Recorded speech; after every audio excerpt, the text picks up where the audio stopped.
Hey friends, dim the lights, turn your screen brightness down, and let the modern world fade. Forget your inbox, forget your bills, forget that dinner can be delivered without plucking it first. Tonight, we're going somewhere slower, somewhere muddier, older than alarm clocks, toothpaste, and, depending who you ask, possibly older than soap. This is your quiet corner of the internet, where we tell stories the way your ancestors would have wanted, slowly, sleepily, and by the glow of imaginary firelight. No pressure, no algorithm panic, just quietly helpful. If you enjoy what we do, a like and subscribe is always appreciated. It helps us keep making these slow, strange bedtime histories. Now let's begin. Congratulations, it's the 13th century. The world is cold, slow, and heavy. And you were born somewhere that doesn't even have a name. Or maybe it did, once, carved into a wooden signpost long since burned for firewood. Either way, you've never heard anyone say it aloud. Around here, directions are given with hands, not maps. You live between the hills and the trees, past the muddy bend and the field with the crooked elm. Your village, if you can call it that, is more of a scattered accident, a cluster of slouched cottages held together by thatch, weather, and stubbornness. No castle, no stone, no stories, just people. 12 families, give or take. Enough to fill a feast table on a saint's day. Enough to know everyone else's problems without ever speaking them aloud. And enough to pretend you don't notice when the stew smells different than it should. You've never seen a map, not even once. You've heard they exist, held by kings or monks or men who wear boots without holes in them. But for you, the world ends where the trees begin. The forest isn't romantic. It's thick and slow and wet. It breathes at night. It creaks in the wind like it's listening. Your home is 60 steps from where you were born. One direction leads to a well, the other to a field that floods when the spring snow melts too fast. That's the extent of your universe, and most days it feels like more than enough. Your cottage leans, not by design, just where. The wattle walls sag a bit more each year. Daub peels and flakes with every frost. You patch it when you can.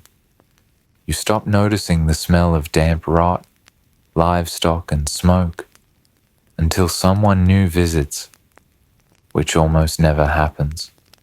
There's no school, no tavern, no inn. Just a handful of huts, a lot of quiet, and a chapel bell you only hear when the wind is just right. You keep time with shadows. You know when it's midday because your spine starts to ache and your shirt clings with sweat. You know it's evening when the sheep start wandering back without being called. No one here owns a clock, but no one's ever needed one.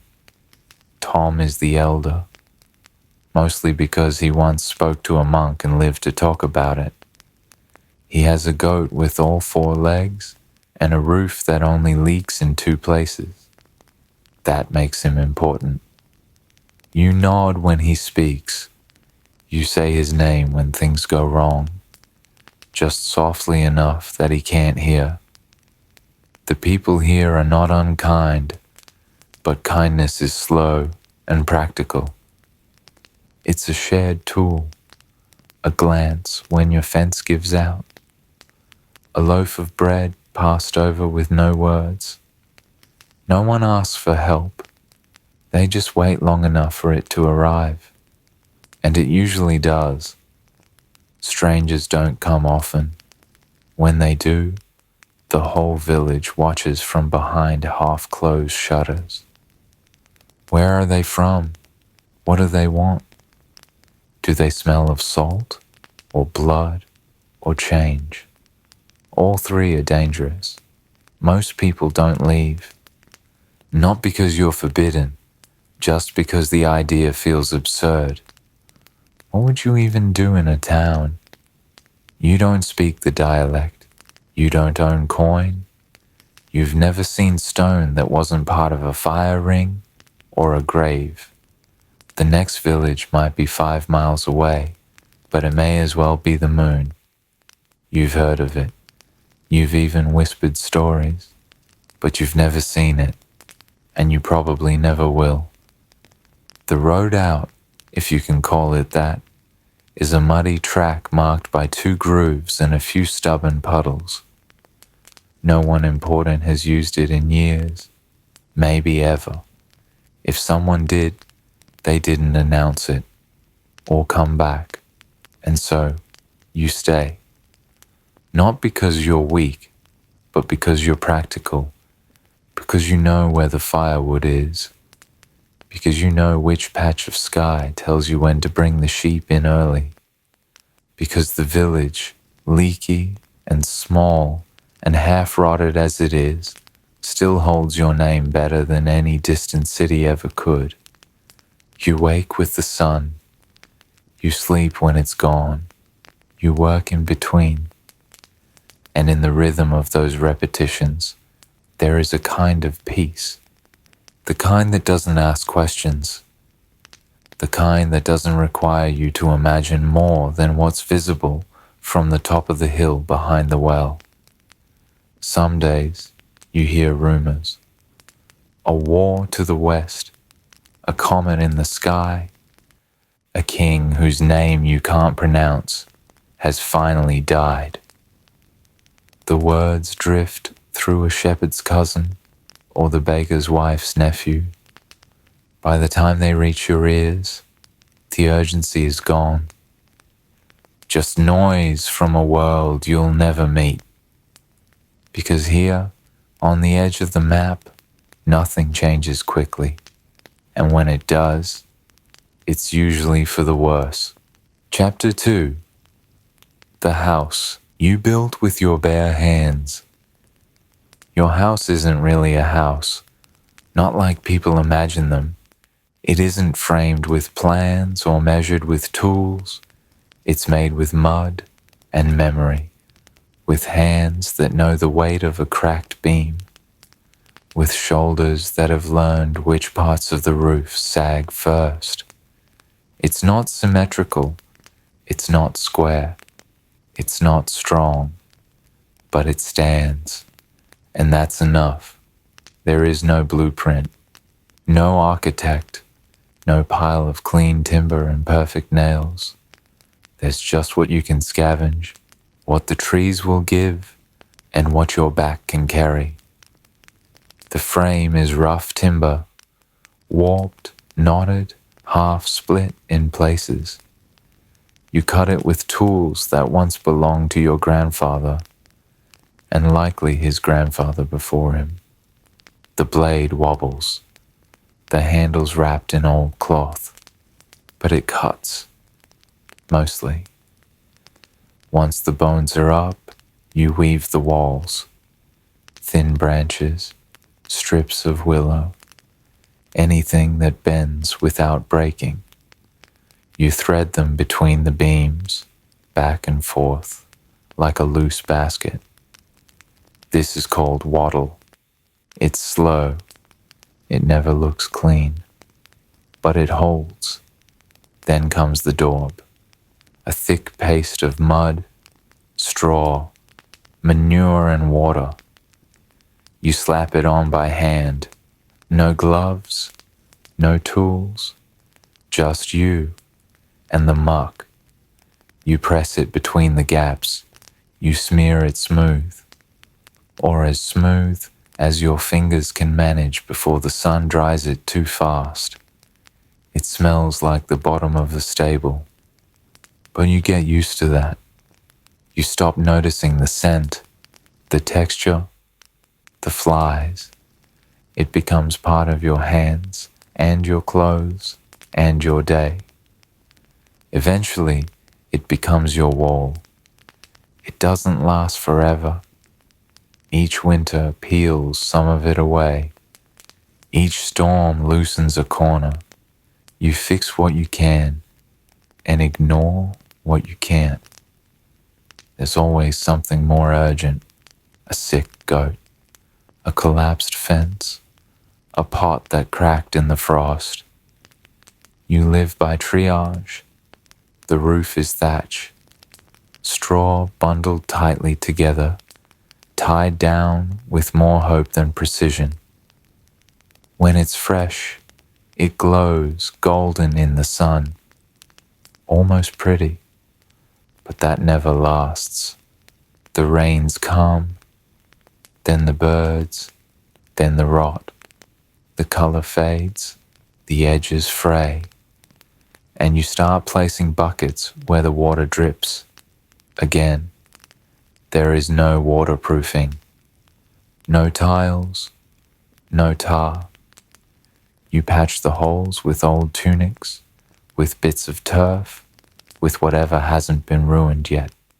You joke sometimes that you live in a patchwork more than a house, but no one laughs too loudly, because their houses are patchworks too.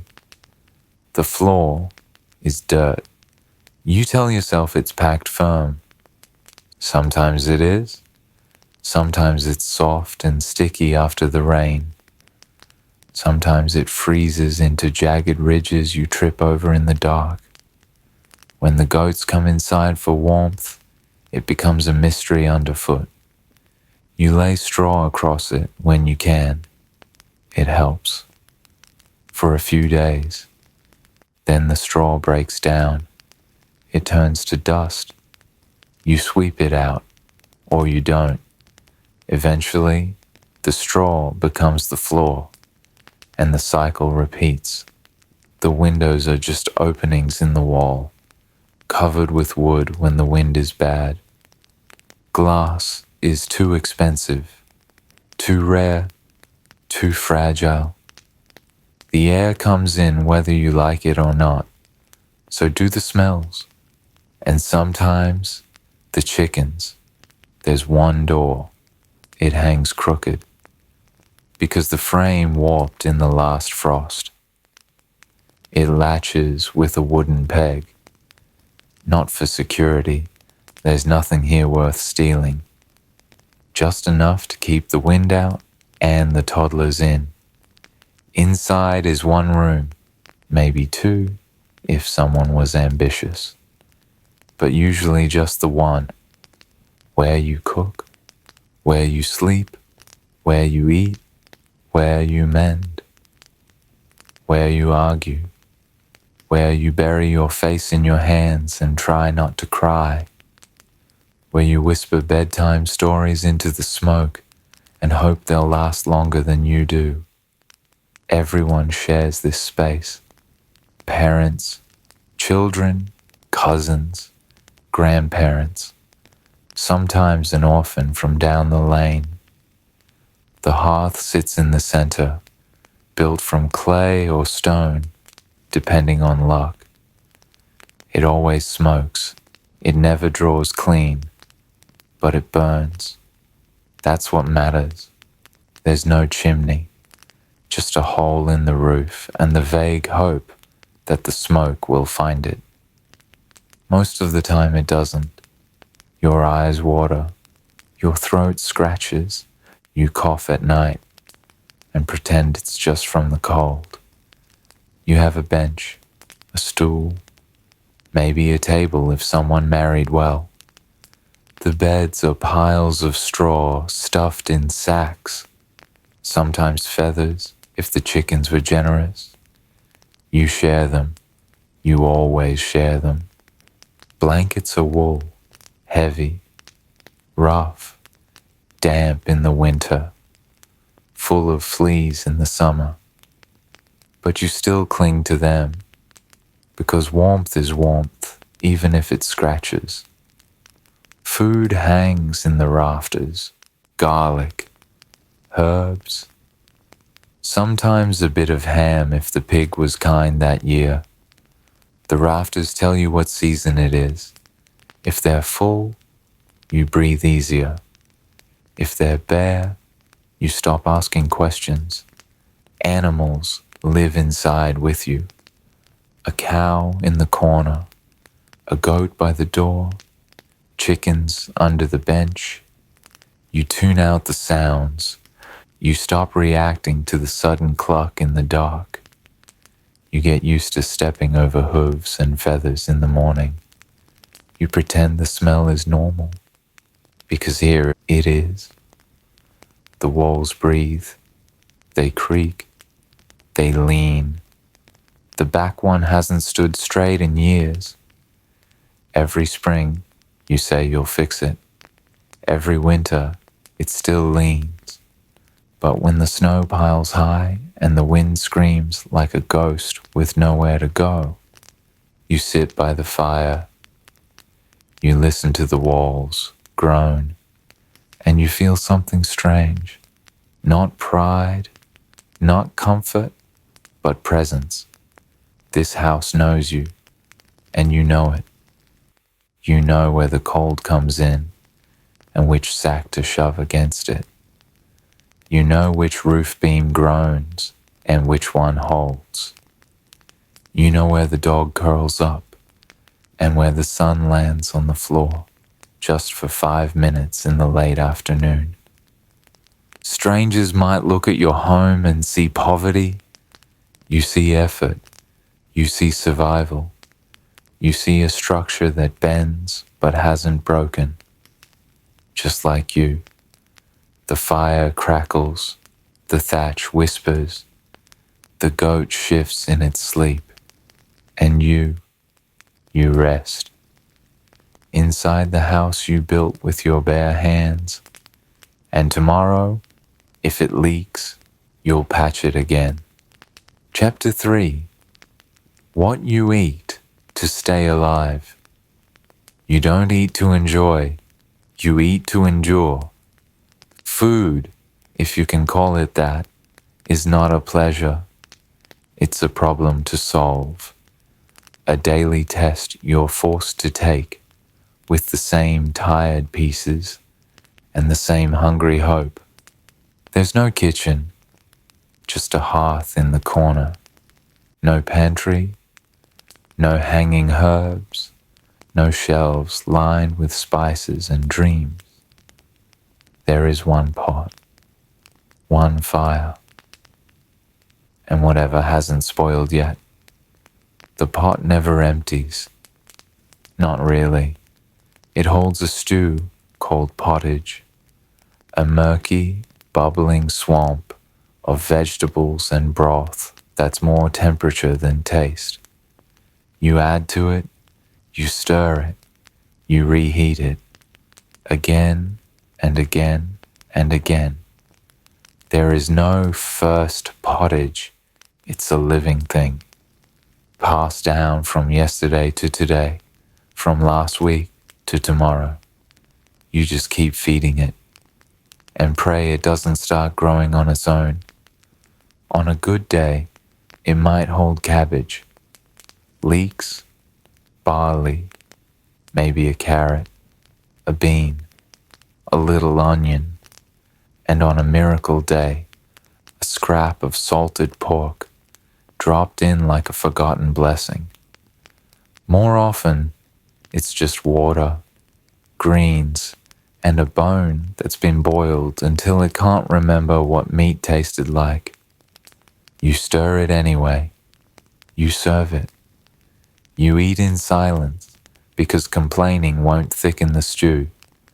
The pot never really gets clean. You scrape it out when you can. You wipe it with cloth. You pretend the burnt bits at the bottom are flavor. They're not, but that's how you know it's yours.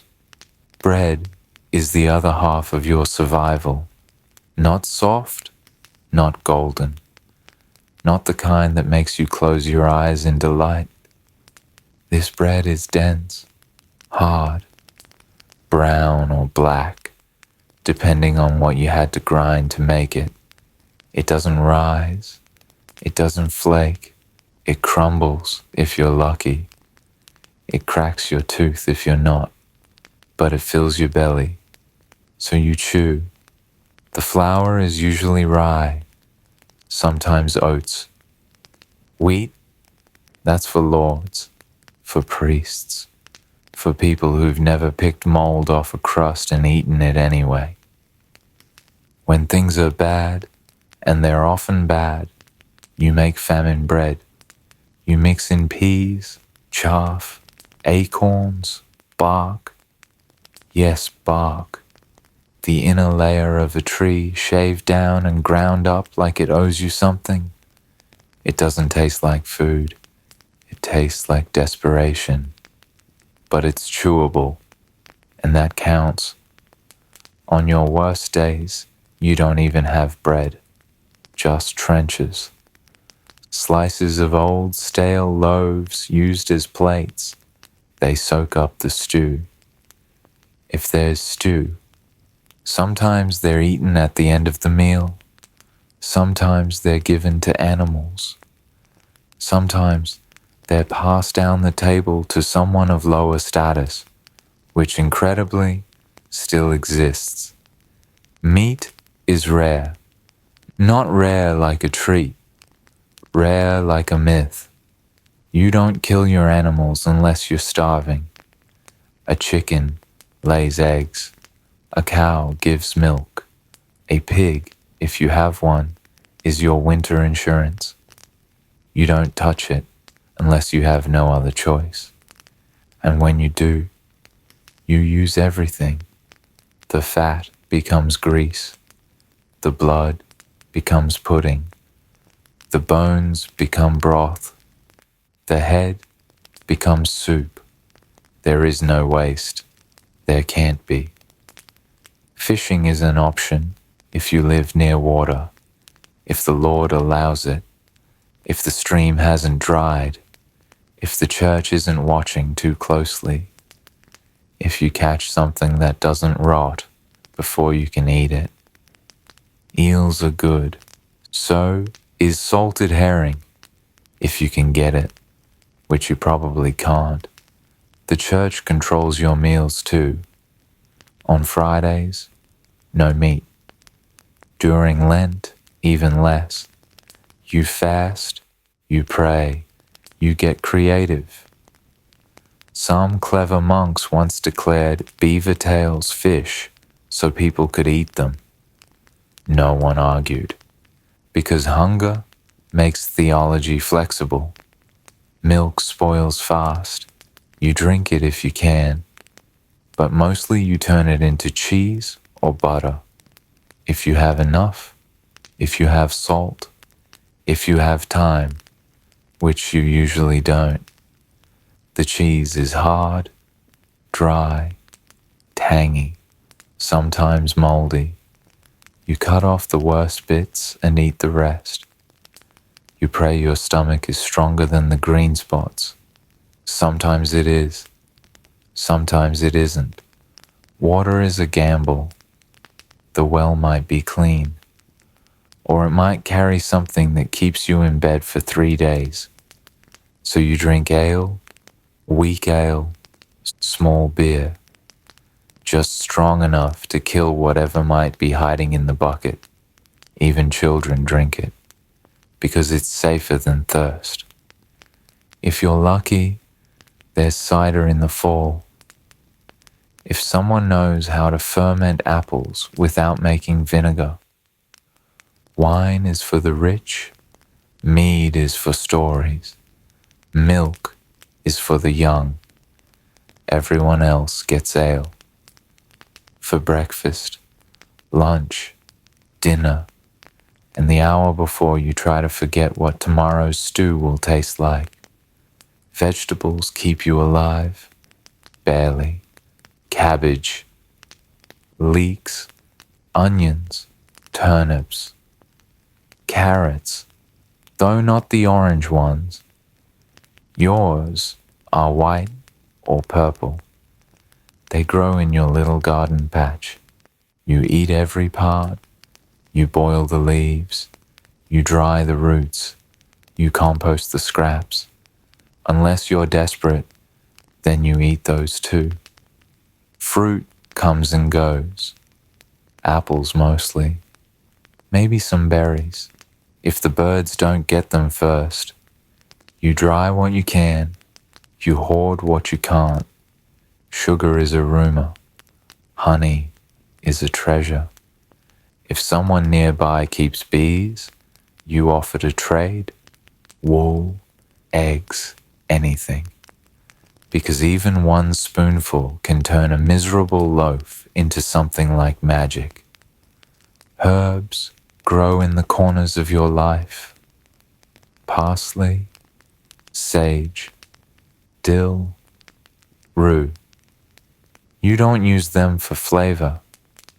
You use them for medicine, for luck, to keep flies away. If they make the food taste better, that's a happy accident. But not the point. You eat on benches around the fire.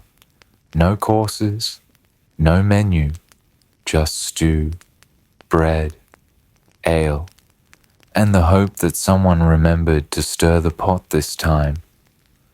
On feast days, you might get a bird, a pie. Not the golden flaky kind.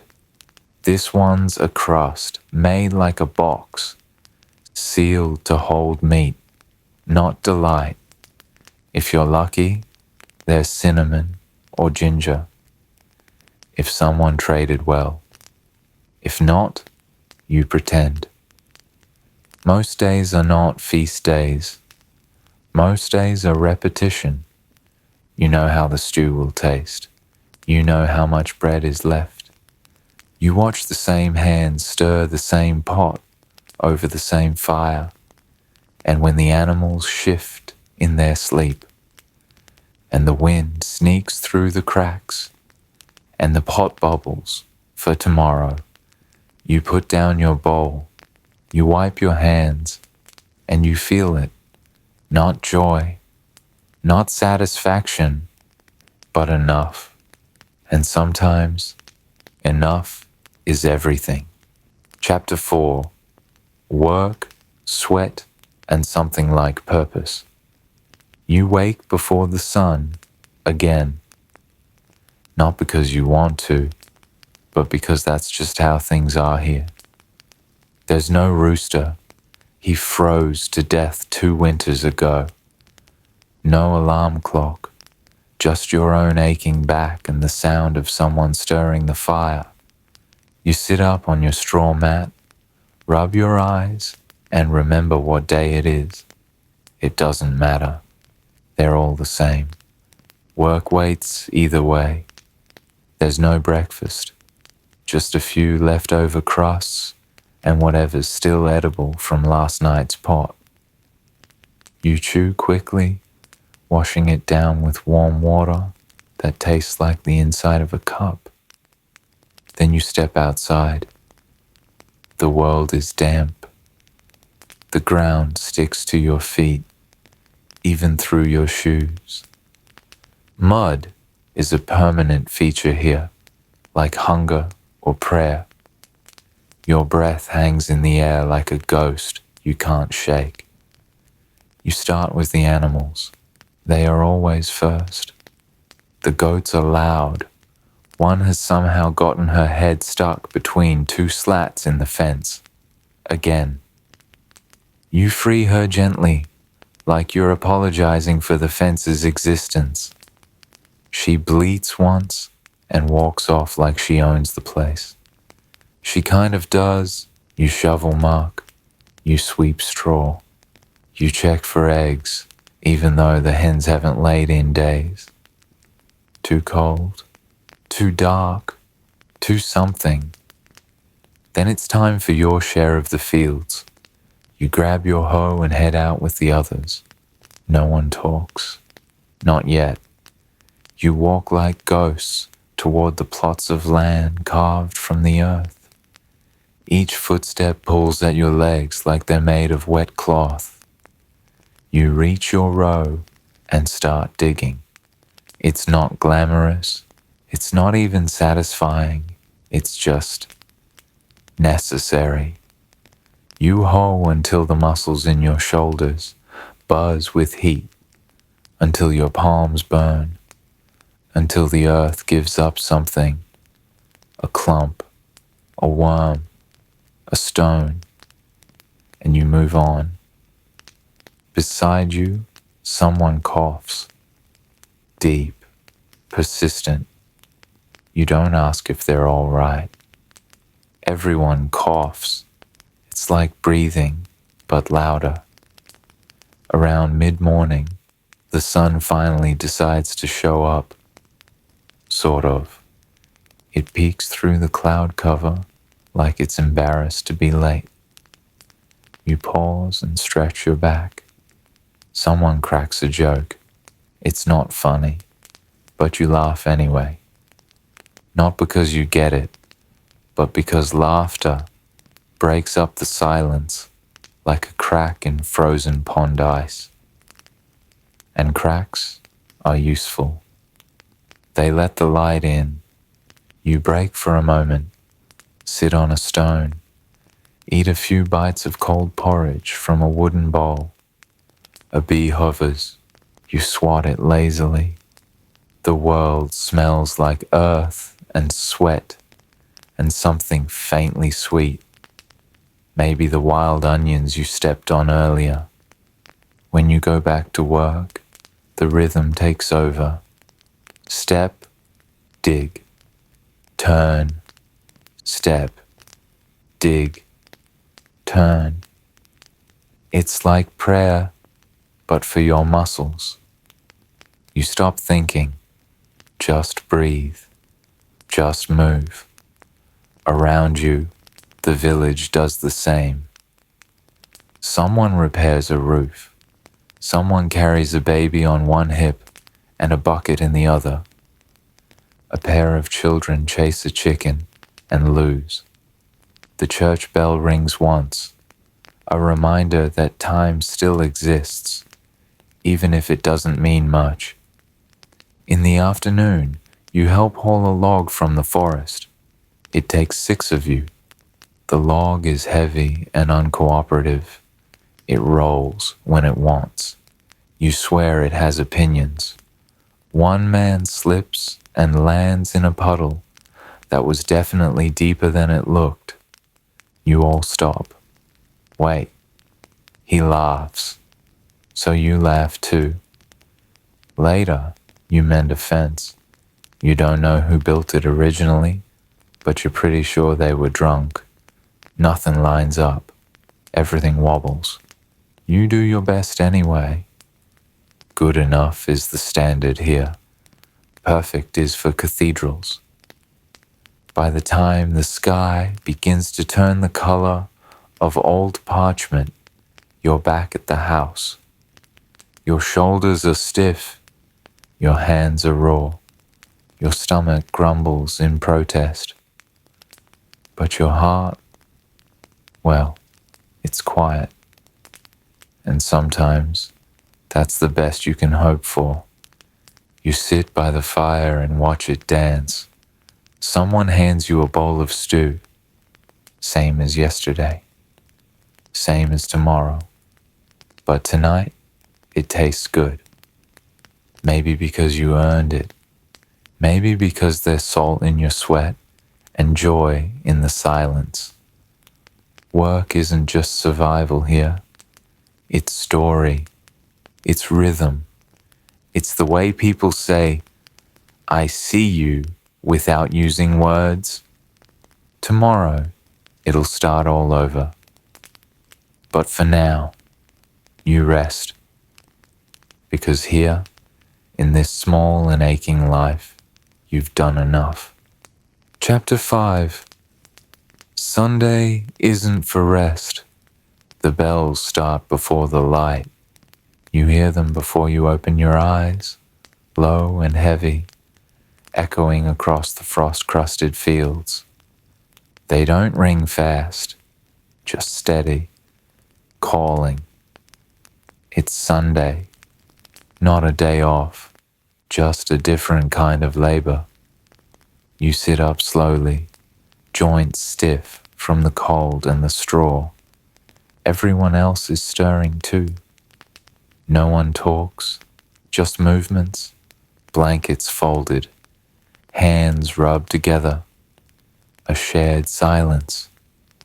You pull on your better tunic, the one without holes in the sleeves. It still smells like smoke, but less than the others. Someone hands you a crust of bread. You chew as you walk. The entire village drifts toward the chapel like smoke to wind. There's no rush, but no hesitation either. It's just what's done. The chapel is stone, rough and crooked, patched in places with wood that doesn't match. The roof sags slightly on one side, but the bell is real, hung from a beam that might have once been a ship's mast. No one remembers, but everyone believes it. Inside, it's colder than outside. Stone walls don't hold heat, but they do hold sound. Every cough echoes. Every footstep feels like a sin. You don't sit. There are no pews, just standing, packed shoulder to shoulder, the smell of wool and wet hair and old garlic filling your nose. The priest doesn't look at you. He looks over you, eyes always distant, as if he's watching for someone who isn't there yet. He begins in Latin. No one understands. Not really. You know the rhythm, not the meaning. It doesn't matter. That's not why you're here. You're here because this is the one place where everyone stands equal. The miller with his coin, the widow with her cough, even the baron, if he bothers to come. All kneel on the same dirt, all bow to the same words. You glance at the faces beside you, blank, tired, eyes half closed. Some are praying, some are swaying, some are sleeping standing up. You try to focus, try to catch one word in 5. Sanctum, Dominus, Amen. It's enough. After the sermon comes the list. Who owes what? How much tithe is missing? Whose goats have wandered too far again? Which roof needs mending before snow returns? God speaks once, the village speaks after. That's the rhythm. There's a basket for offerings. You place in it a single egg, still warm from under your hen this morning. It's all you have. It's enough. It has to be. The priest blesses it with a gesture that's half weary, half holy. You bow, step back. There's no music, no choirs, just a cracked voice leading a hymn. You barely remember the words to, but you hum along. So does everyone. Off key, but together. When it ends, no one claps, no one speaks. You file out in silence, blinking in the sudden light. Outside, the sky has turned silver. A wind picks up, tugging at cloaks and braids. You walk home slowly, arms crossed against the chill, but you feel lighter, not joyful, not holy, just settled. Back home, the hearth is low. A pot of barley stew simmers, thick and grey. You eat in silence, staring at the flames. Sunday afternoon is for chores, The quiet ones, sorting herbs, patching boots, mending nets, even if you live nowhere near the sea. It's tradition. No one questions it. Some people nap. Some people wander into the woods alone. Some just sit, carving little nothings into wood scraps with knives too dull to matter. It's the one day you're allowed to do nothing useful, as long as you don't enjoy it too much. You think of saints, of punishment, of the sermon about fire and worms. You think of your neighbor who hasn't spoken since her baby died last month. She lit a candle this morning and stared at it like it owed her an answer. You think of how the priest said suffering brings you closer to God. You're not sure if that's comforting or cruel. The sun fades. Again. Faster this time, as if the day is retreating from its own weight. The evening meal is plain, but there's more bread than usual. Someone found a turnip that hadn't gone soft. It's a feast. You sit with your back to the wall, watching the shadows stretch, listening to someone recite a psalm from memory. Badly. You don't correct them. Night comes again. This one darker than the rest. Clouds cover the stars. Wind rattles the shutters. You lie down with your hands folded over your stomach, not praying, just holding yourself together. You think about heaven, about whether goats get in, whether you'll be hungry there too. The fire dies to a glow. Someone whispers a joke. It's not funny, but you smile anyway, because it's Sunday, and you've made it through. Again. Tomorrow, the work returns. But for now, you drift, wrapped in wool and wood smoke and whatever faith you can still carry. Chapter 6. A night in the village. Night doesn't fall here. It seeps. It pours in from the forest line and rolls across the fields like ink. It slides through the gaps in the walls and settles under the table. You don't light a candle until the dark has fully claimed the windows. That's just how it's done. The hearth is already burning. It has been since dusk. There's no choice. The smoke keeps the damp from crawling up through the stone, keeps the air from souring, keeps the rats wary. The stew is boiled for hours. No one calls it dinner. It's just the same broth from yesterday, thinned with water and hope. You chew slowly, not for manners, but to stretch the taste. The air inside is close. Wool, wood smoke, mildew, your own skin. Outside, everything hushes. The chickens have gone to roost. The goats lean against the barn wall, half asleep on their feet. Even the wind has dropped. Only the dogs are still moving. You can hear them pacing near the edge of the tree line. Low growls exchange like gossip between shadows. You don't go out. No one does. Not after dark. There's no law against it. Just memory and superstition and common sense. Things live in the woods. Or used to, or might. That's enough. A stranger once wandered in from the west trail after sunset. He asked for bread, got it, slept in the hay, and was gone by morning, leaving behind nothing but a torn scrap of red cloth and a spoon made of bone. You still think about that. Inside your home, It's warm, cramped, but safe. The roof creaks like an old man telling stories. You wrap your feet in cloth and tuck them under your knees. Someone hands you a slice of coarse bread.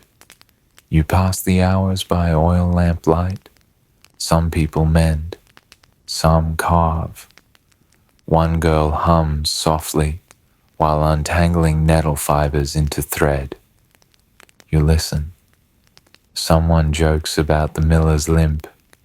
You laugh, quietly, not out of politeness, but because noise feels sharp after dark. There's a rhythm to it, this shared night, a slowness. You're not thinking about taxes, or sickness, or what the priest said about hell this morning. You're just here, in the firelight, breathing the same breath as everyone else. Sometimes, someone brings out a game board, not a proper one, just scratched lines on wood, played with pebbles. You never remember the rules. No one does. The kids cheat. The elders pretend not to notice. Outside, something thumps.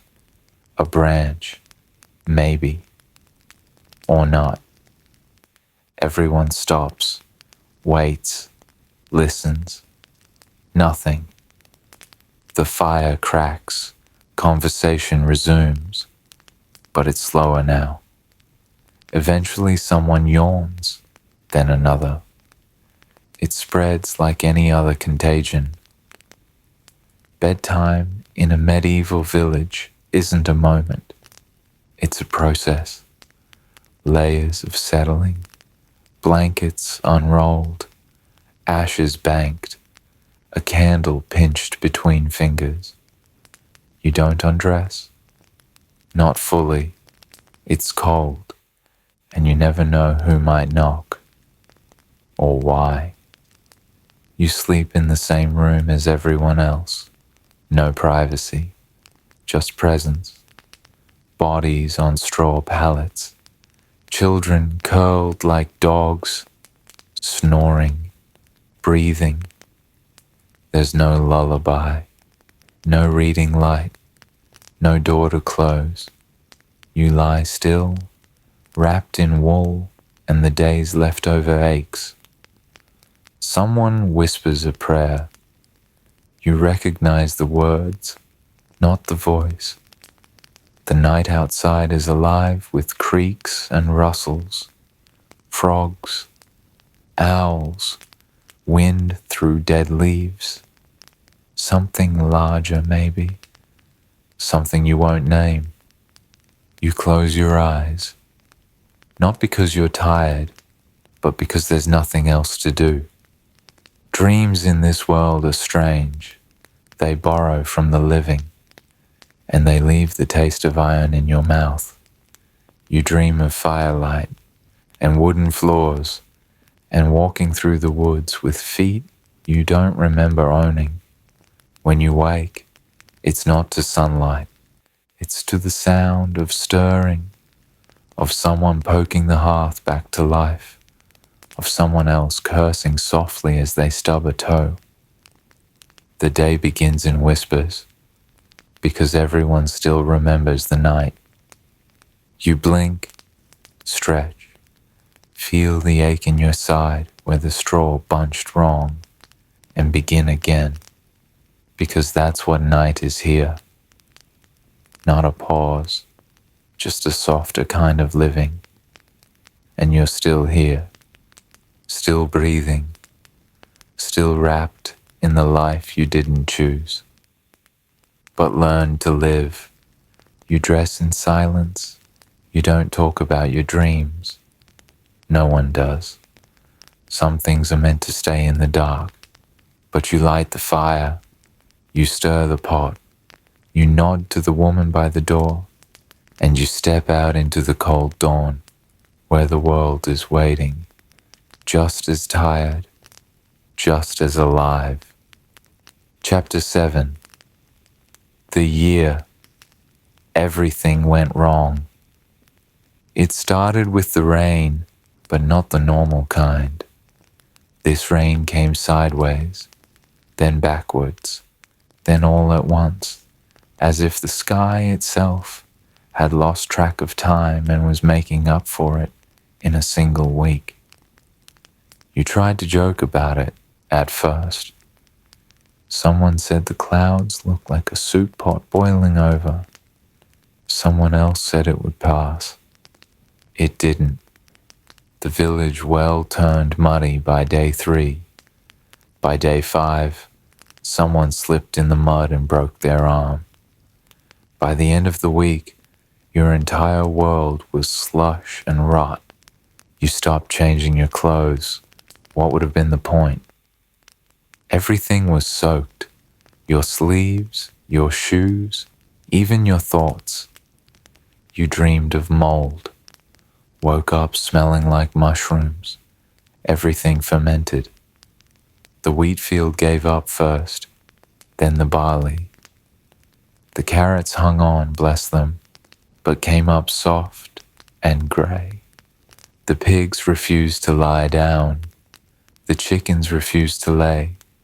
The goat refused to do anything other than scream. You once thought winter was the cruel season. Now you knew better. It was the season that forgot you. You dug ditches, built makeshift drains, stacked stones, prayed.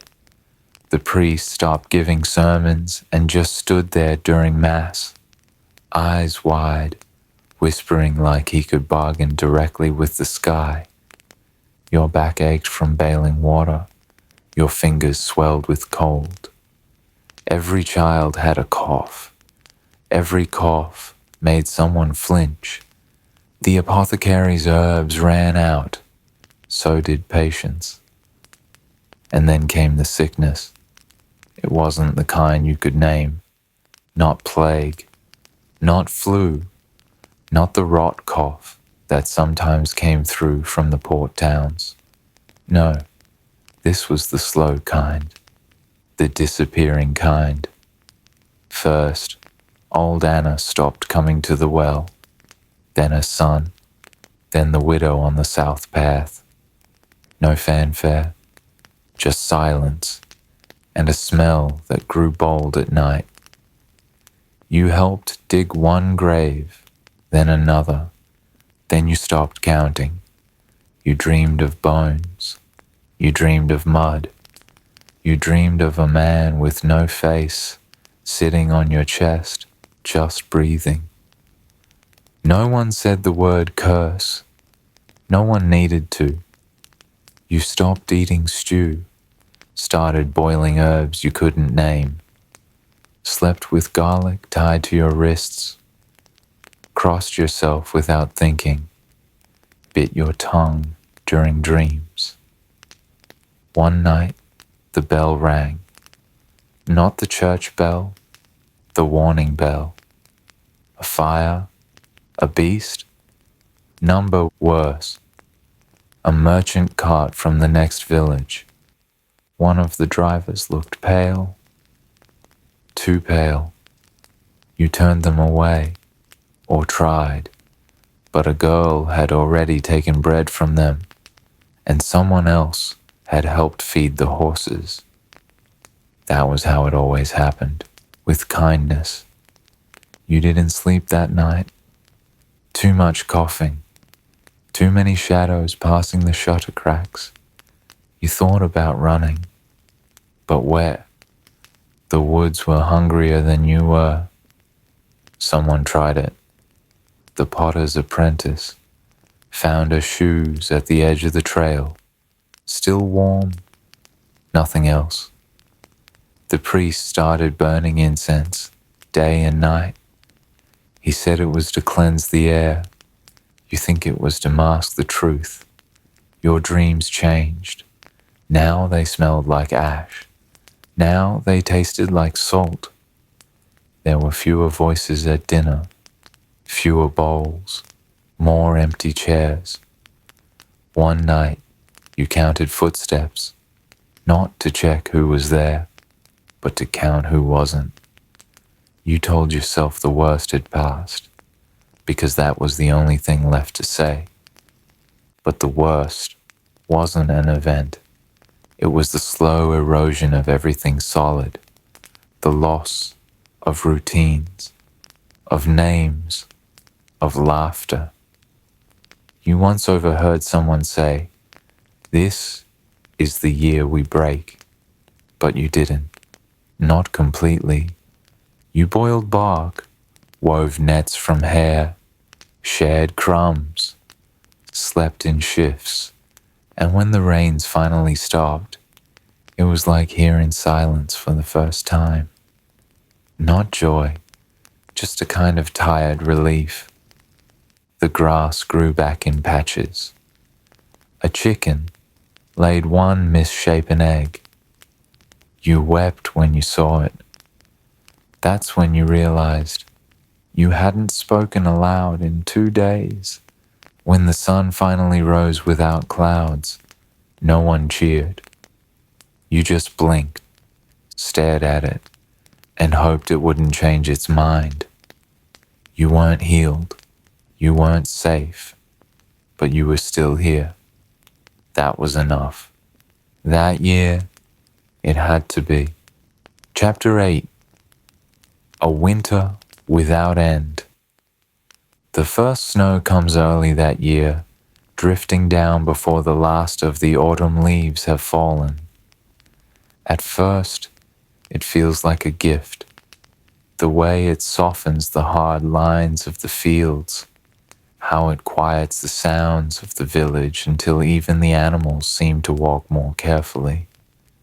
But by the 3rd week, you understand what the old men meant when they said snow can be beautiful and cruel in the same breath. The white doesn't stop.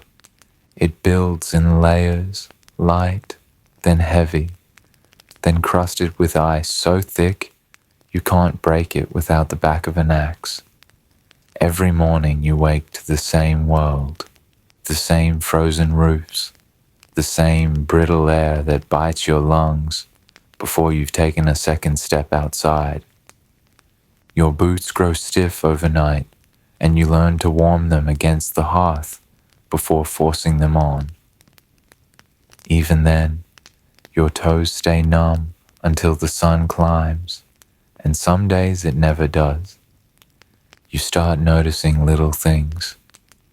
The way breath freezes on the inside of your blanket, the creak of the wattle walls as the frost squeezes them tight, the smell of smoke clinging to everything, hair, skin, bread, because the fire never goes out. You cannot risk it. Once, during a thaw years ago, someone in the next hamlet let their fire die overnight. By morning, their whole family was gone from the cold.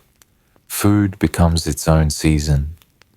First, you eat the stores you put up in autumn, dried beans, onions strung from the rafters, salted pork that tastes of wood and brine. Then you begin rationing. A handful of oats into the pot, a scrap of meat for flavor, boiling it until the broth turns cloudy and thick. You drink it slowly, letting the heat move through your chest like a second fire. Hunger changes the way people speak. Voices get sharper. Laughter takes more effort. Even the animals look smaller now. You can see their ribs under their winter coats. Chickens stop laying. Goats huddle together for warmth, their breath steaming in the dim light of the byre. And every morning, the question is the same. Who will feed them before the frost takes the last of their strength? Travel stops.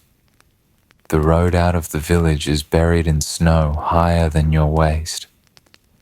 The world becomes only what you can walk to and back from before dark.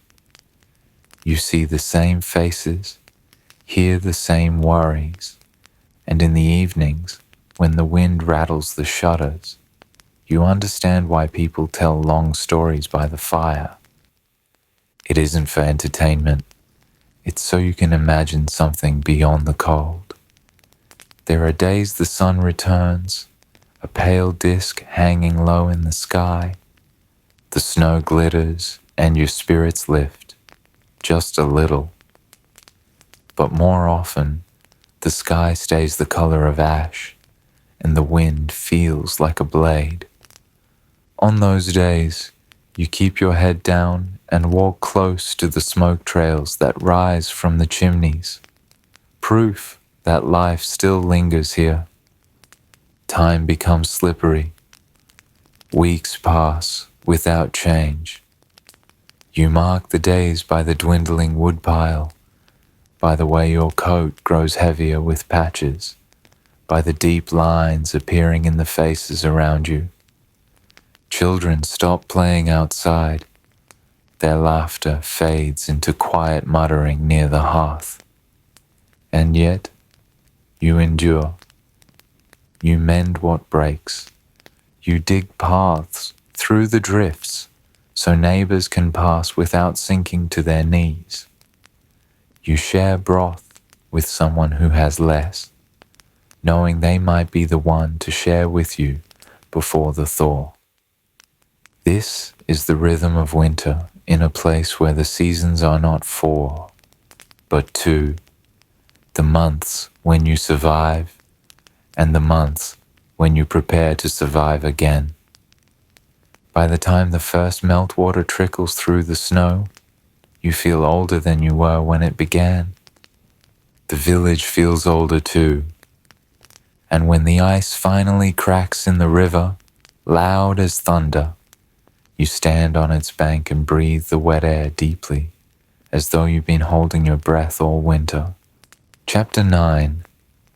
The Wise Woman's Secrets. You first hear about her in whispers, not the loud, gossipy kind that swirl around the market stalls, but the kind that slip between lips in the dark, when the fire is low and people think the night can't overhear them. They call her many things: the healer, the heretic, the witch, the saint.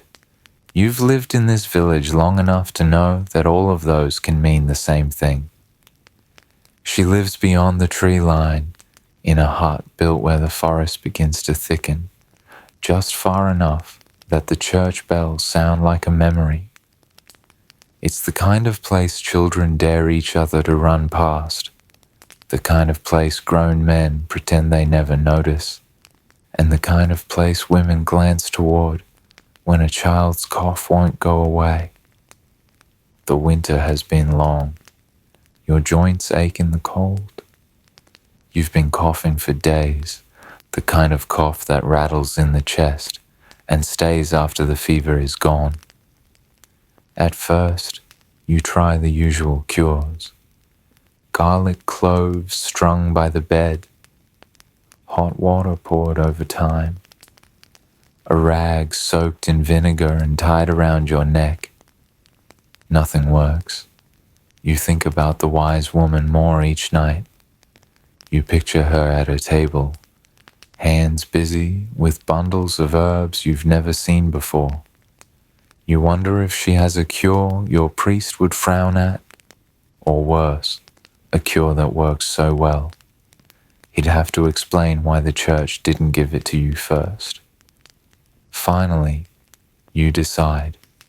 It's not bravery exactly, more like the quiet desperation that comes when you're too tired to be afraid.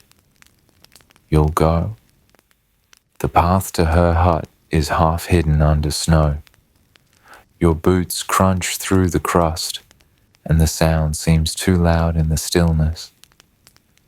Bare trees reach overhead like bony fingers, and every now and then a crow calls from somewhere you can't see.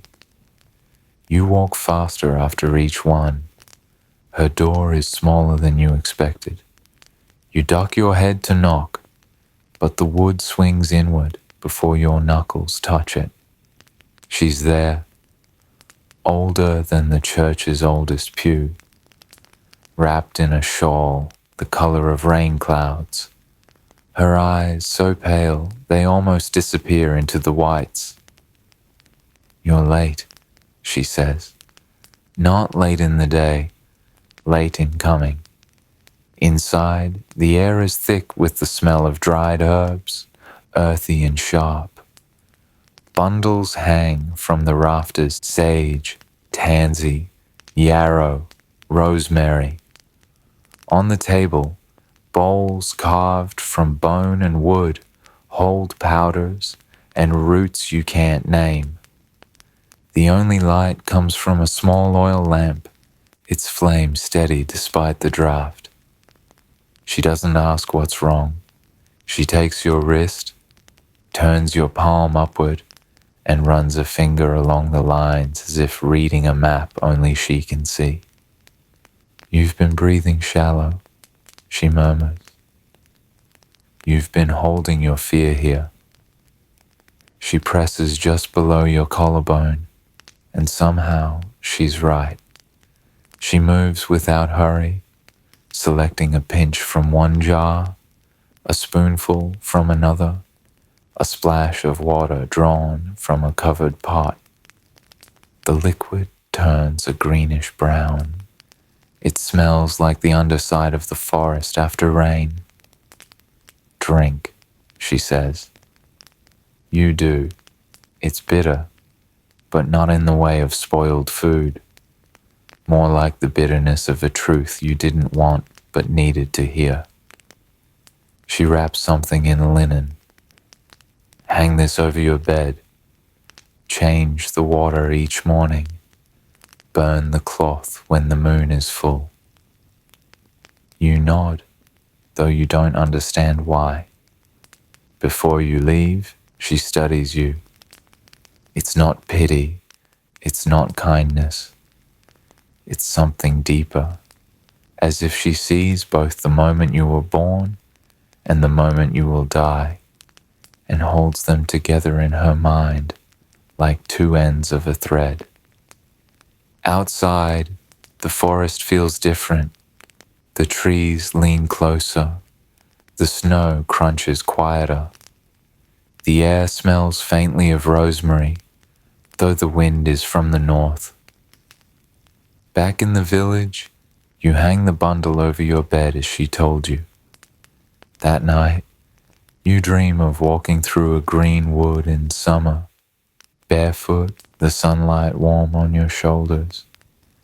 You wake with your cough eased, your breath moving deeper into your lungs. The villagers notice. Some ask if you've been to see her. Some warn you not to go again. One neighbor crosses herself every time she passes your door. A week later, you find yourself on the forest path again. Not because you're sick, but because you have questions now. Questions about the way she looked at you. Questions about why the snow around her hut never seemed as deep as in the village. Questions about why your dreams still smell of rosemary. When she opens the door this time, she doesn't look surprised. "You're ready for the test," she says. The test turns out to be a bowl of water, clear still and deeper than it looks. She tells you to look into it until you see something that isn't there. At first, you see your reflection. Then, you see the forest, but in autumn, all red leaves and golden light. Then you see the village, but the houses are gone, and in their place are blackened stones and ash. You pull back. She nods, as if you've confirmed something she already knew. She gives you a second bundle, different herbs this time, and a tiny charm carved from bone. "For when you must speak truth," she says, "but only when you're ready for what follows." The walk home feels shorter. Your boots don't crunch so loud. The crows don't call. And when you pass the last tree, you swear you hear her voice, soft as smoke, telling you not to be late again. By the next week, people come to your door at night. They stand in your shadow, asking quiet questions. What did she give you? What did she say? Was it dangerous? Some of them bring bread in trade for an answer. Some just stare at you until you close the door. And then one night, you find something outside your cottage, a jar of honey, a strip of embroidered cloth, a lock of hair tied in ribbon. No note, no explanation, just offerings left as if you too now hold some of the wise woman's secrets. You try to live as before, but the world seems thinner now, like you've stepped behind the painted backdrop of a play and can see all the wooden supports holding it up. And when the church bells ring, you notice they sound not like a memory now, but like a warning. Chapter 10. The fair comes to town. You wake to the sound of bells, not the usual slow toll of the church calling you to worship, but a frantic, chiming clang, rushed and bright, like even the bell rope has been caught up in the excitement. The fair has come to town. You knew it was coming. The gossip had been building for days. But still, there's something about the first sight of the wagons that makes your stomach feel lighter. Down the lane, you see them lining up outside the village gate, painted in colors you didn't know existed. Each wagon plastered with strange symbols, bright banners trailing from poles. The air smells different already, a mix of wood smoke, roasting meat, and something sharp and sweet. Maybe from the candied nuts you've heard the traders sell. You hurry through your morning chores, though nothing is truly hurried in this village. The cow is still milked, the goat still fed, the chicken still chased from the vegetable patch. By the time you make your way to the green, the whole village is humming like a hive. Stalls have sprung up where yesterday there was only grass, tables covered in dyed cloth, rows of pottery, baskets of spices in colors that look almost too bright to eat. A man with a beard like a broom calls out about his knives, slapping them against the wood for emphasis. A woman in a red shawl sings about her ribbons, tying them to the wrists of children who grin like they've been knighted. Some villagers drift toward the ale tent first, the smell of yeast and hops thick enough to taste in the air. Others wander to the animal pens, where strange sheep with curling horns blink slowly at the crowd. There's music everywhere, fiddles that sound like laughter, drums that make your ribs hum, pipes that carry on the breeze and make you turn your head without thinking. You pass a boy selling honey cakes from a basket, steam still rising from the sticky tops. You buy one, and the sugar clings to your fingers, making you lick them without shame. Near the center of the fair, a circle has formed. You squeeze through to see a juggler tossing 3 torches into the air, their flames flashing with every catch. The crowd gasps in rhythm with the throws, as if their breath is helping to keep the fire aloft. A man beside you mutters that last year he dropped one on a goat. You're not sure if he's joking. At the far edge of the green, children swarm around a puppet booth. The puppets are absurd, painted faces with noses like carrots, dancing on sticks as the puppeteer shouts in a voice higher than seems possible. The crowd roars with laughter, though you can't quite follow the story. You wander past a table stacked with little glass bottles, each one holding some kind of powder or paste. The woman behind it swears they'll cure anything. Headaches, bad dreams, even love sickness. Her eyes linger on you a moment too long, and you move on before she tries to sell you a cure you're not sure you want. The smells shift as you walk, smoke giving way to roasting meat, meat giving way to something spiced and sticky. Your stomach growls, even though you just ate. At one stall, a man splits a roasted chestnut and hands it to you for a single copper. The heat burns your fingers, but you pop it into your mouth anyway. The sweet, soft bite chasing away the chill that still lingers in the air. By midday, the fair is at full tilt.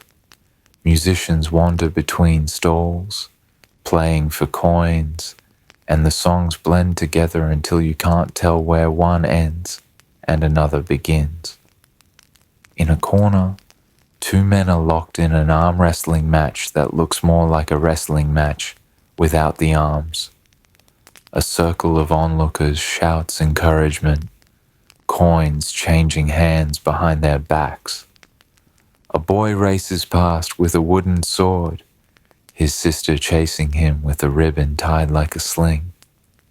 Both are laughing so hard they can barely breathe.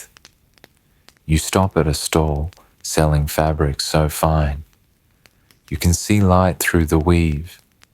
The merchant says they come from across the sea, though his accent makes you wonder if he's ever been farther than the next market town. Still, you run your fingers over the cloth, imagining a tunic that wouldn't itch, a shawl that wouldn't sag in the rain. You move on before the thought of the price can ruin the day. The games begin in the afternoon. Archery for the men, skittles for the women, though no one seems to mind swapping. You take a turn at throwing a stone through a hanging hoop, missing twice before it clunks through with a satisfying sound. Someone presses a cup of cider into your hand, sweet and tart, warming you from the inside. You sip slowly, watching the sun sink lower, the light turning gold over the stalls. As evening creeps in, the fair doesn't quiet, it changes. The music deepens, drums beating slower, fiddles drawing out longer notes. The air grows cooler, but the heat of bodies pressed together keeps the chill at bay. Torches are lit, throwing the crowd into shifting light and shadow. You find yourself at the edge of a dance, pairs spinning in quick circles, the steps too fast for you to follow. Someone catches your hand and pulls you in, and suddenly you're part of it, laughing, stumbling, trying to keep up as the world blurs around you. When the music stops, you're breathless, hair damp, cheeks hot. You step back into the crowd, finding a quiet moment to watch the fair instead of being in it. The stalls are still open, the fire's still burning, but you can feel the night beginning to fold over the day. You think of tomorrow, when the wagons will be gone, the green will be empty again, and the village will return to its slow, steady heartbeat.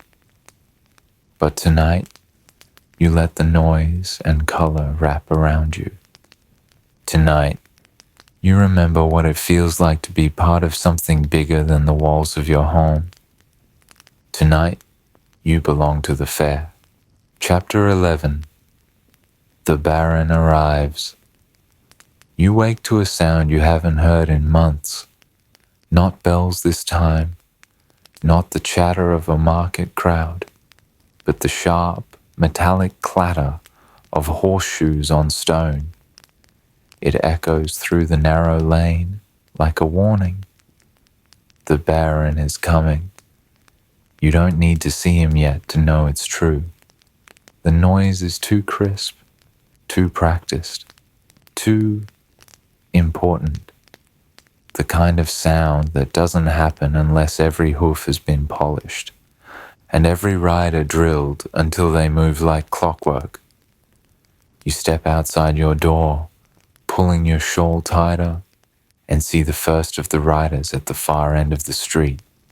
They move in pairs, each wearing the Baron's colors, deep green with a slash of silver, their helmets gleaming even in the weak morning light. Behind them, you can just make out the shadow of a carriage. It's huge, the kind of thing you'd expect to carry a queen, all polished wood and gilt trim. Children run ahead of it, shouting that they've never seen wheels that big. A dog barks from somewhere in the lane. The villagers begin to line the street, some curious, some cautious. It's been more than a year since the Baron last visited, and everyone remembers how quickly that visit turned from smiles to taxes. The first rider calls for the crowd to make way, though there's no need. Everyone has already stepped back, like the tide pulling away from a rock. The carriage rolls closer, its windows shuttered, though you can feel the presence inside. The horses are the kind you only see in painting. Tall, muscled, their coats so well brushed they seem almost wet. Their breath clouds in the morning chill, plumes rising like smoke from a forge.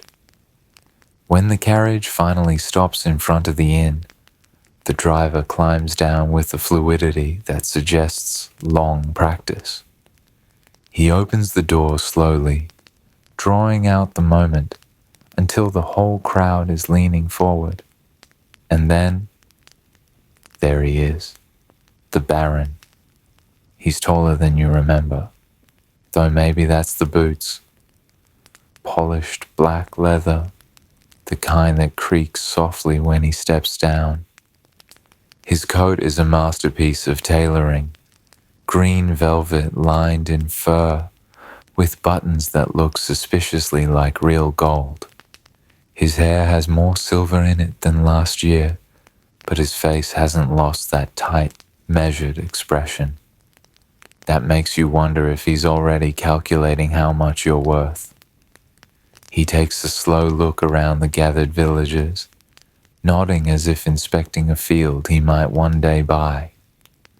The innkeeper hurries forward, bowing low enough that you worry for his back. "Baron," he says, his voice just loud enough for everyone to hear. "Welcome to our humble village." The Baron smiles, and it's the kind of smile that looks like it's been practiced in a mirror. "Your village," he says, "has always been a place of interest to me." The way he draws out the pause makes it impossible to tell if that's meant as a compliment or a threat. He moves inside the inn without another word, his guards following, and for a moment the street is silent again. Then the murmuring starts. Some say he's here for the fair, though it's already over. Others claim he's here to inspect the new mill, or to choose a site for a hunting lodge. A few whisper about the last time he visited dash dash, how he left with more than a few bags of coin, and 3 of the best horses in the county. You find yourself drifting toward the inn.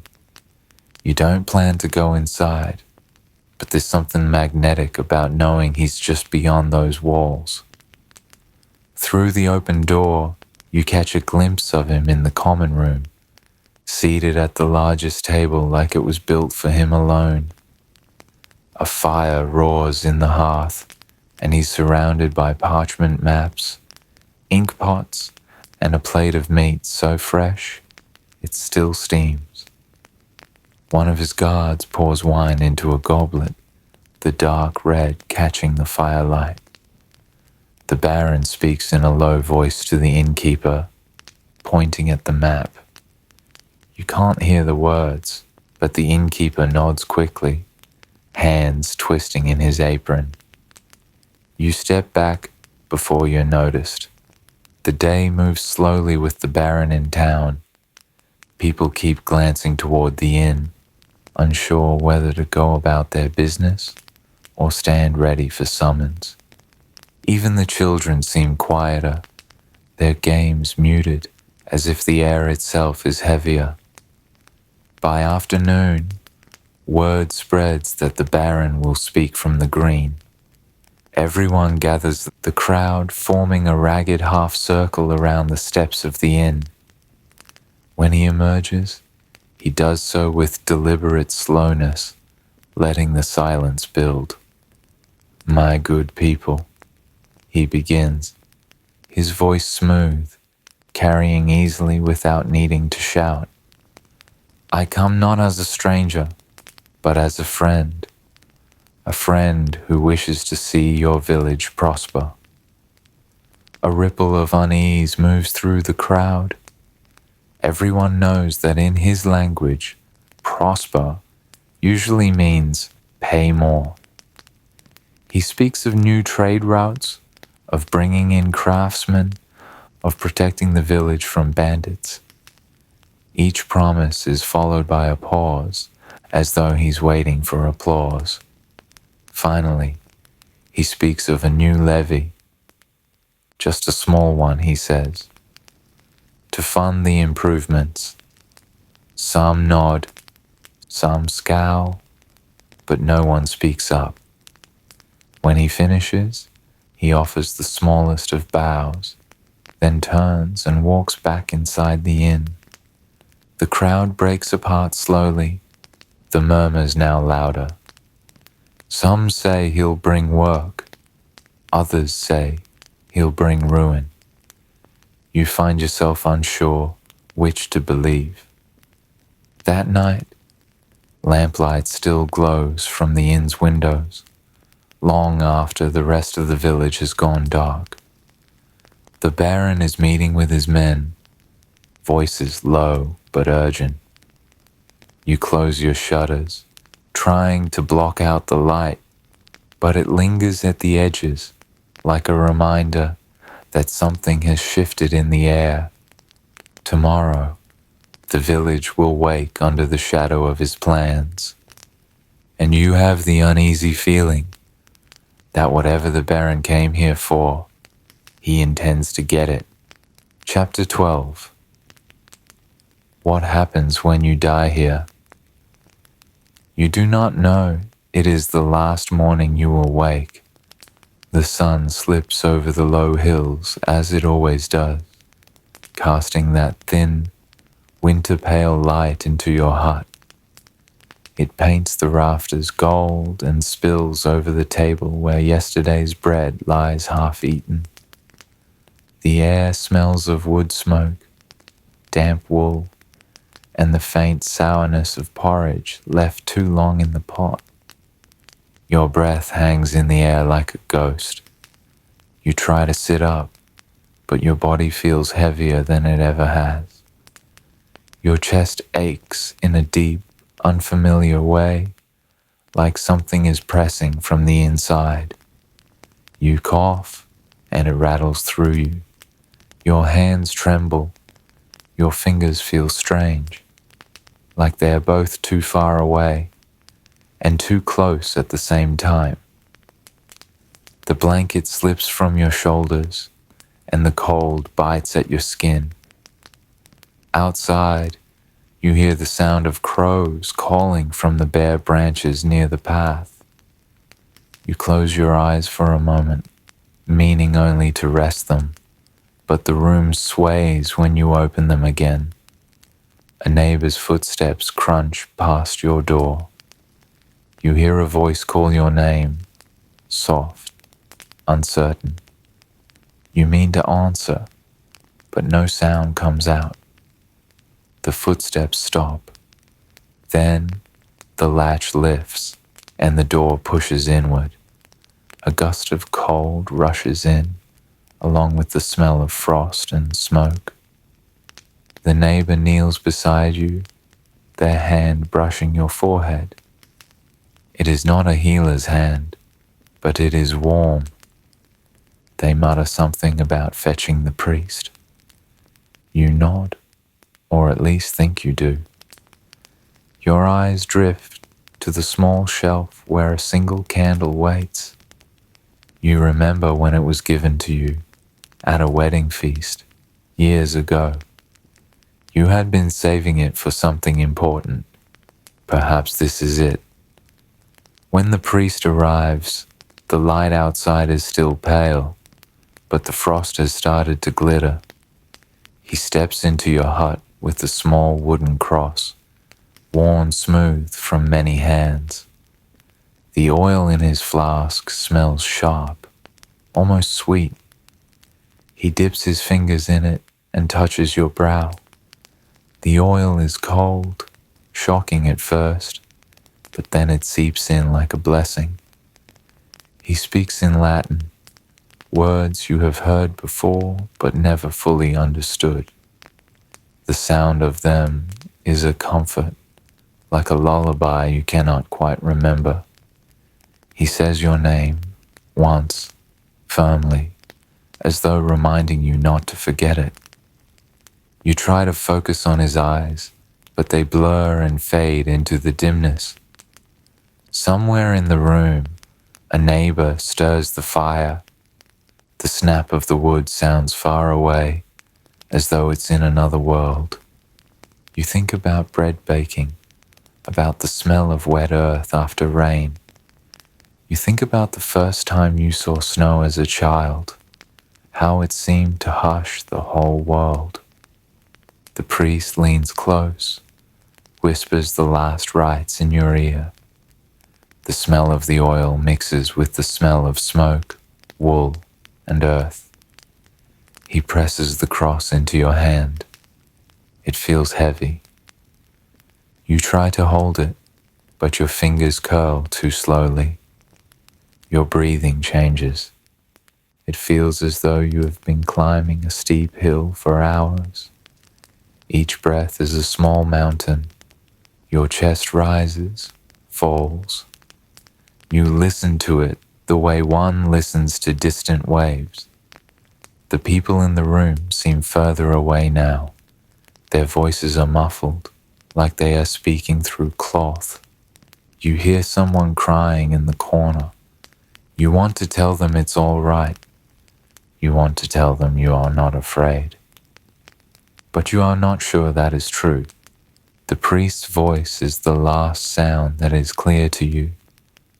Then even that is just an echo. You close your eyes. The darkness feels warm. When a person dies here, the whole village knows before the sun is high. Word moves faster than the wind. Neighbors arrive with wool blankets, not to warm you, but to wrap you. They lift you gently, as though afraid you might break. Your body is carried to the church. The bell tolls once for every year of your life. Children count the strikes in silence, their faces solemn. Some villagers make the sign of the cross. Others simply bow their heads. The women bring candles, their flames trembling in the draught. The men line up by the door, removing their caps. The air inside the church smells of beeswax, damp stone, and breath held too long. The priest's voice fills the space. He speaks of the soul's journey, of sin, and redemption of the earth to which all must return. The sound of his words rolls over the pews like a slow river. You are not there to hear it, and yet you are. After the Mass, the procession moves to the churchyard. The ground is hard, the frost clinging to each clod of earth. The gravedigger works slowly, his spade ringing against frozen soil. He pauses to wipe his brow, though the air is bitter cold. You can smell wood smoke drifting from the huts beyond the stone wall. When the grave is ready, you are lowered in. There is no coffin, just you, the shroud, and the earth. The priest sprinkles holy water, the droplets shining briefly before they vanish into the cloth. A handful of soil is tossed in after you. The sound is small, but final. One by one, people step forward, say your name, and let the dirt fall.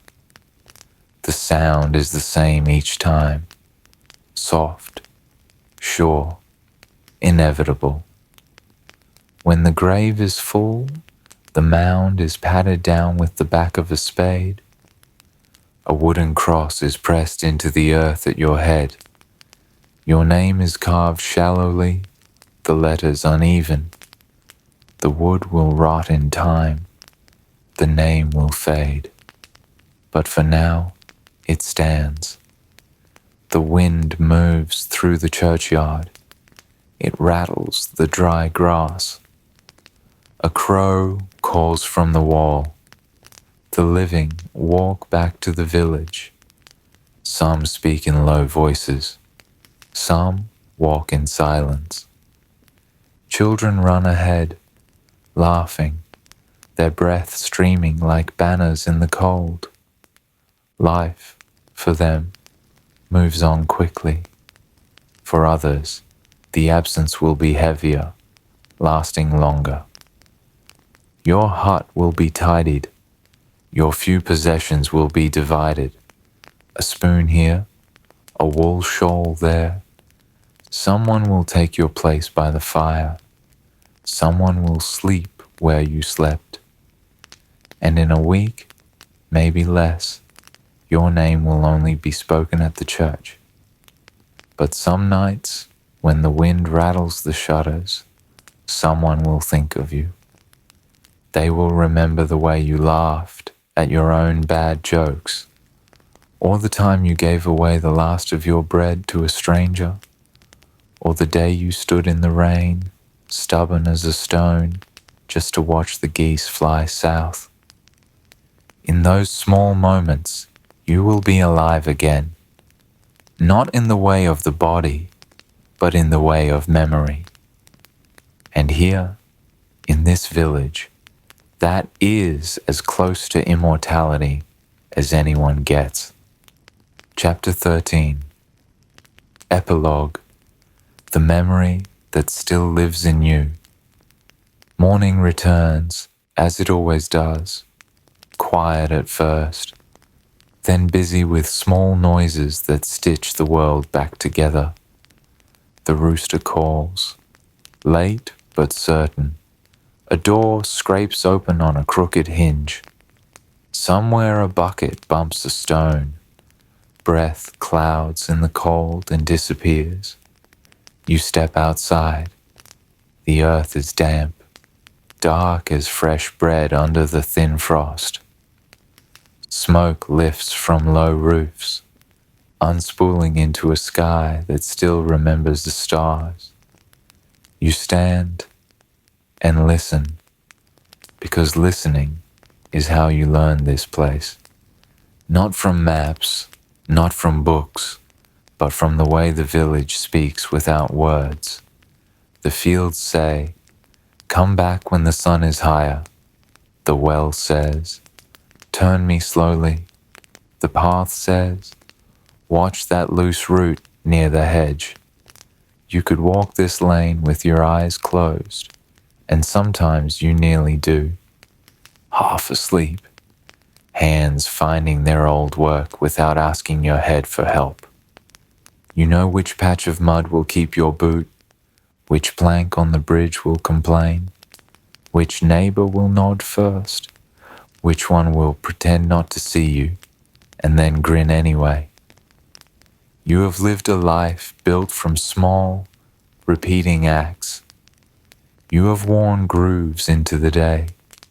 The day has worn grooves into you. You go back inside. The hearth is a stubborn red eye. You stir it the way you always do, gentle coaxing, like waking a child who doesn't want to rise. Flame answers, thin at first, then sure. You add a stick, a breath, a moment of waiting. Heat finds your hands. You let it. You've learned to take warmth where it's offered and not ask for more than a fire can give. You set water to boil. Grain follows, a fistful measured by memory, salt by instinct, stirring until the pot agrees to behave. The pottage from last night dozes in its corner, the kind of stew that is forgotten where one meal ends and the next begins.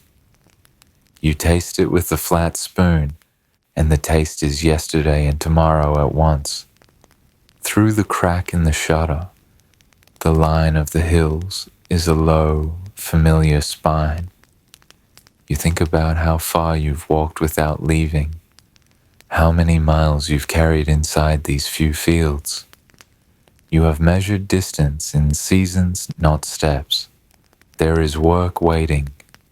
There is always work waiting. But you let the morning be itself for a little while longer. This village taught you to count time by sound.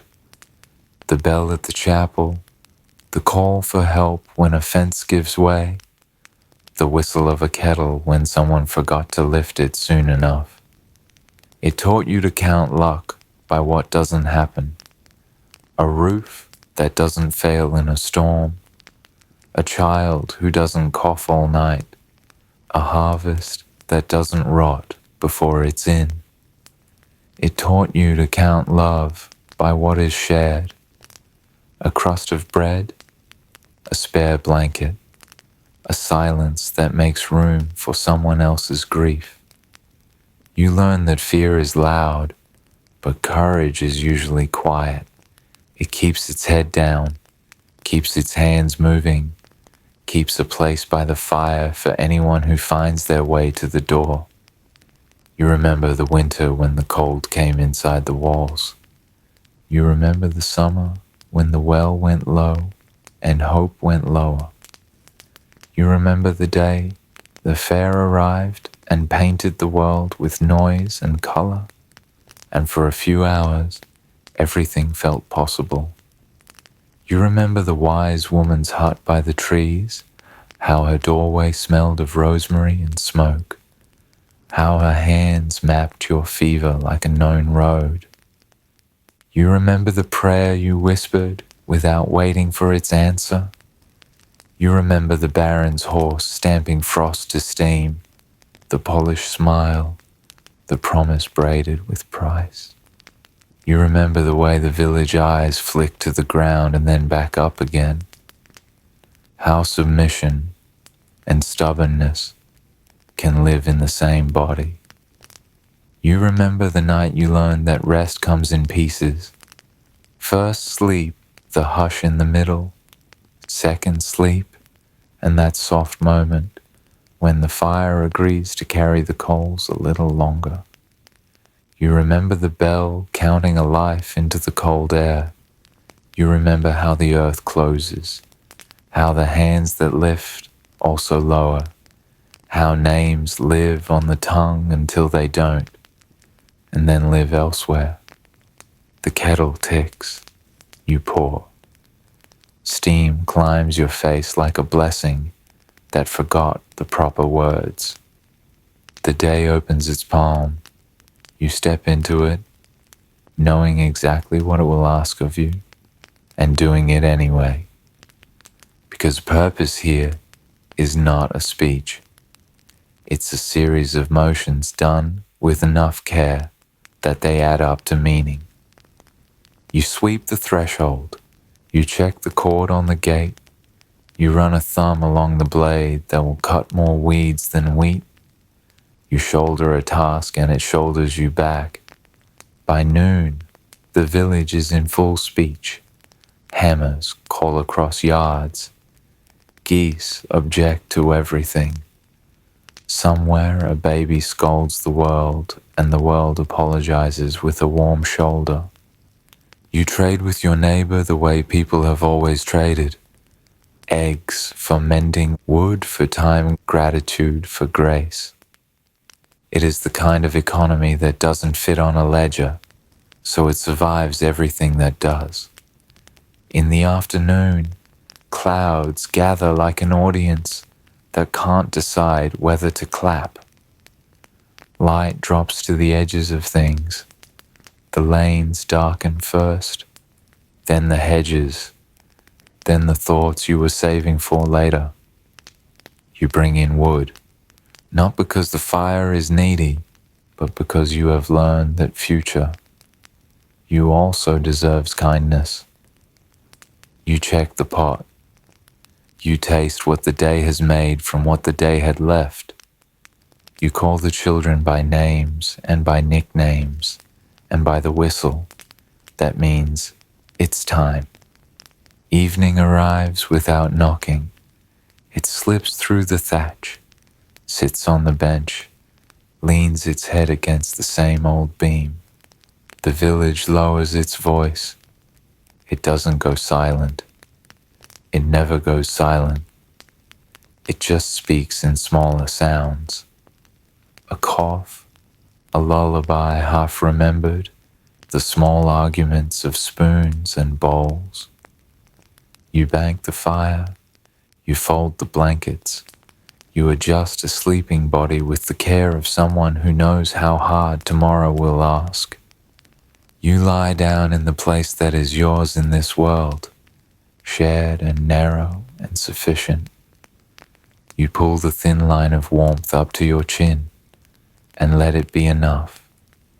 Sleep comes in on soft feet. You meet it halfway because you have learned that rest also requires labor, the work of letting go. In the middle of the night, you wake the way everybody wakes here, not startled, not afraid, just briefly return to the world to keep it company. You listen. You count the breaths you can hear, one by one, as if each is a bead on a string you're unwilling to drop. You speak to the saints you trust, and to the ones you don't but respect anyway. You offer them nothing you can't spare. A word, a memory, a promise to carry your corner of the day without complaint. You fall back into the wide river of sleep and let it take you. Morning will find you where it always does, upright, busy, a little sore from the honest weight of living. And yet, something has changed. Maybe it happened slowly, like water carving a mark in stone. Maybe it happened all at once, like a door that opens only after you stop trying to force it. You are still the same person who learned to mend with bone needles, to patch a roof with more hope than thatch, to tell weather by the way your knees vote against it. But you're also someone who can hold a whole year in a single picture, the way the fields go gold on a Tuesday, the way grief stands beside the road and doesn't ask for a ride, the way laughter hides in a pocket and comes out when warm enough. You have learned to measure wealth by what lingers, the smell of bread when there wasn't quite enough flour, the light on a child's face when the geese finally stop honking, the calm that comes after you've done everything you can do, You have learned that peace is not the absence of trouble, only the practice of returning. Returning to the fire, returning to the field, returning to the lane where someone is always walking toward you with the story you already love. On the last evening before you go, and everyone goes. That's the rule that makes room for everyone else.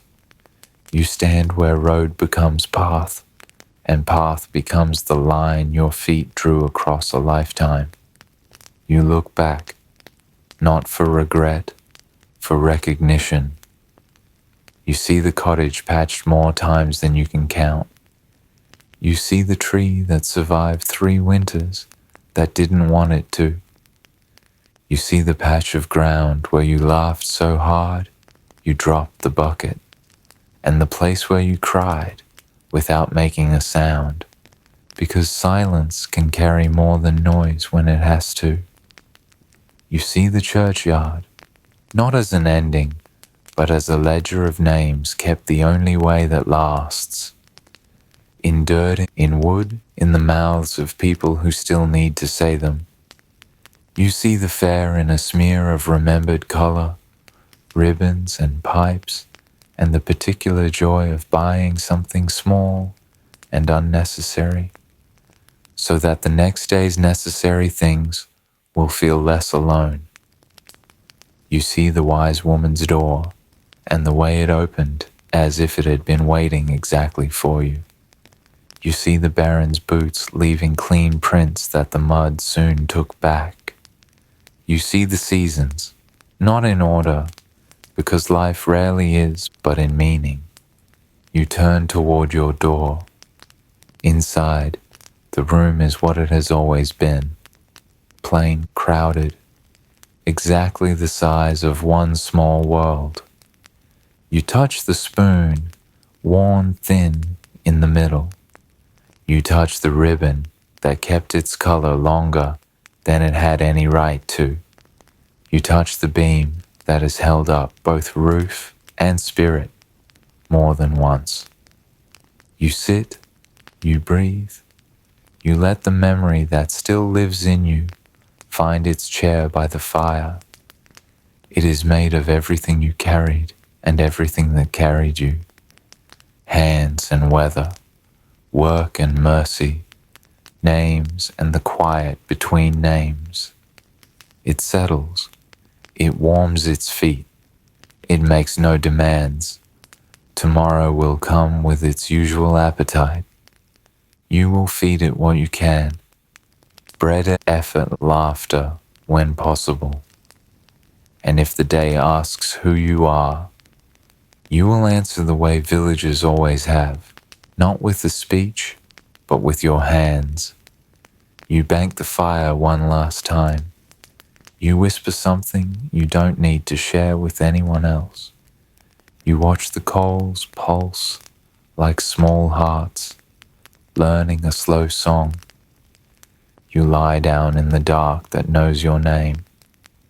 You listen as the village breathes around you, a single animal with many lungs. You close your eyes. The house creaks like a friend shifting on a bench. The wind puts his shoulder to the walls and then thinks better of it. Your body eases the day out of itself, knot by knot. Sleep returns, patient, kind, carrying the weight you don't need to lift anymore. And as it draws you under, the world thins to a soft edge, and the last thing you feel is the warmth you made with your own hands, holding steady, holding still, holding you, until morning, and a little longer.